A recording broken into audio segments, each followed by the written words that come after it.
Hello,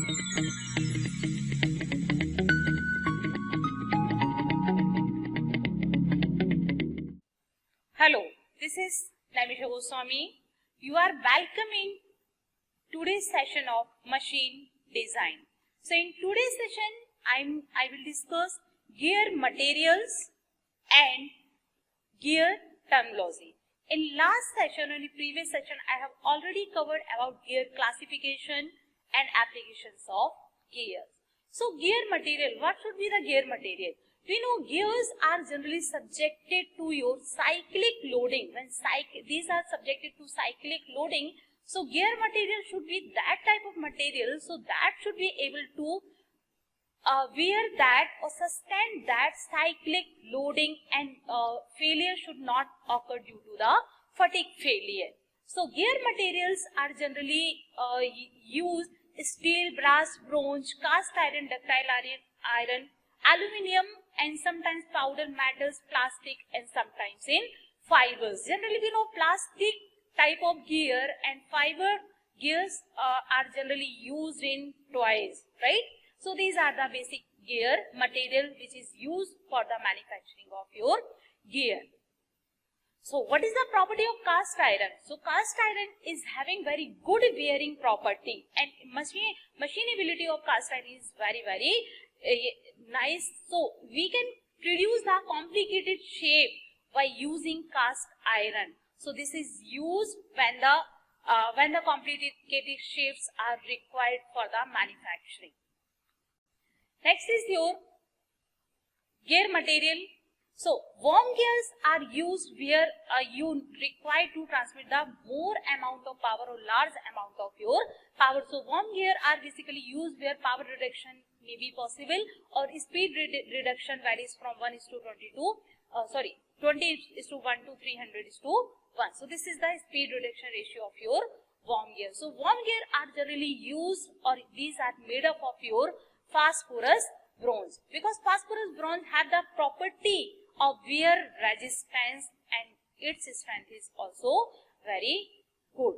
And carbon or alloy steels are used because these are having the high strength value, right? So next is your gear terminology.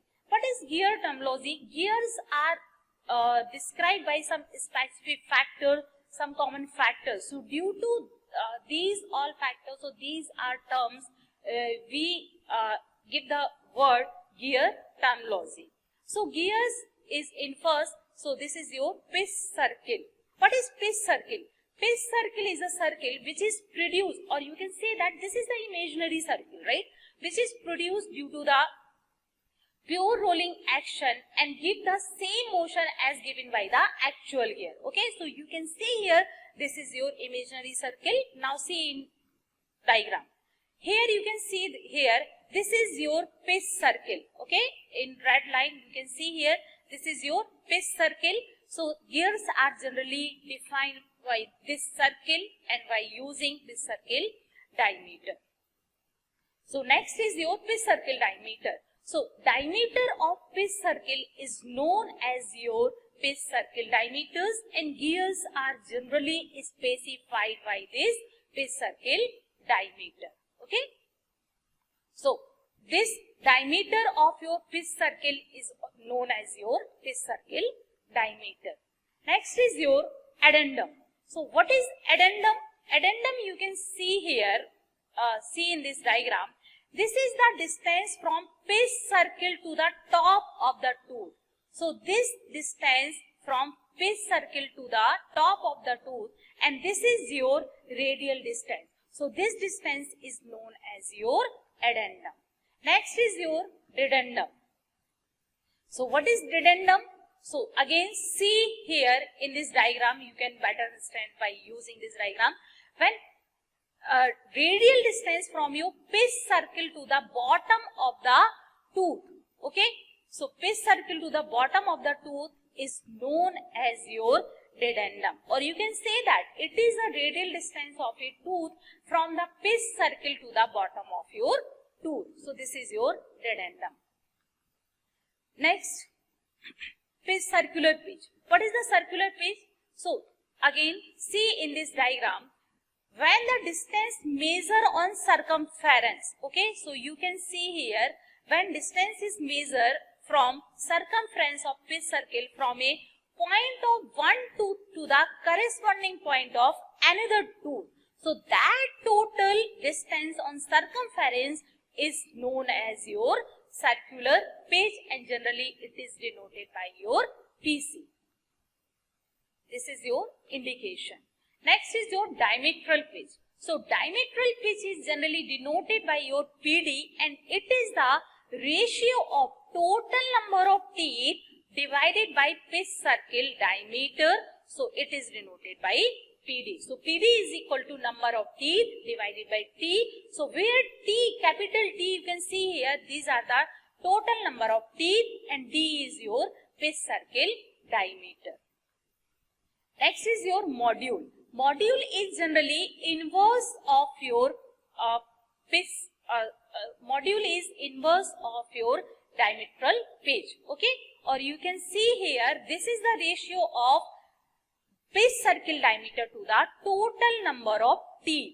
Okay, so this is the inverse of your diametral pitch. Module is very important in gear. Next is total depth. So what is total depth? So you can see here in this diagram, it is the radial distance from top of the, or you can say that from addendum and the dedendum circle of the gear. Okay, so it is equal to the sum of your addendum and sum of your dedendum. So addendum is a distance from pitch circle to the top of the tooth, and dedendum is a pitch circle to the bottom of the tooth. So total depth is a sum of your addendum plus dedendum. So this is your total depth. Next, working depth. So working depth is a distance from the addendum, see in this figure, from the addendum means top of the tooth to the clearance circle. Okay, we know when two gears will be meshed with each other, so meshing gears can't go to the base of the circle, okay, or base of the teeth. It may be engaged up to this point, okay. So there may be clearance is here. So working depth is a actual depth which is the sum of, equal to the sum of the addendum of the two matting gear, okay, or you can say that from the top of the to the clearance circle. So this is your working depth, which is actually come in contact between your two teeth when they are in meshing condition. Next is your tooth thickness. So what is the tooth thickness? You can see here in this diagram, tooth thickness is a thickness, okay. It is the width of space between the two adjacent teeth along the pitch circle, okay. Means between, this is the distance, you can see here, it is already given in this diagram. You can see it is the distance measured, or it is the space between the two adjacent teeth, okay. And where we measure, so this is measured along your pitch circle. Next is your clearance. So what is the clearance? So clearance is the distance from the top of the tooth of one gear to the bottom of the tooth in a meshing gear. So you can see here, this is your clearance is given in this diagram, okay. So you can see this is the difference between the top of the tooth when it is measured, okay. So when this top tip is come here, okay, and bottom of the tooth is here, so distance between these points is known as your clearance. Top line. What is your top line? So this is your top surface of your tooth, okay. So you can see here, green shaded portion is your top line. Next is your flank of the tooth and your flank of your tooth. So what is flank? You can see here, this is the surface of tooth below the pitch surface. So bottom part is known as your flank. Next is your face of the tooth. So what is the face? So it is the surface of the tooth above your pitch surface. So you can see here, this is your face and this is your flank. Thank you.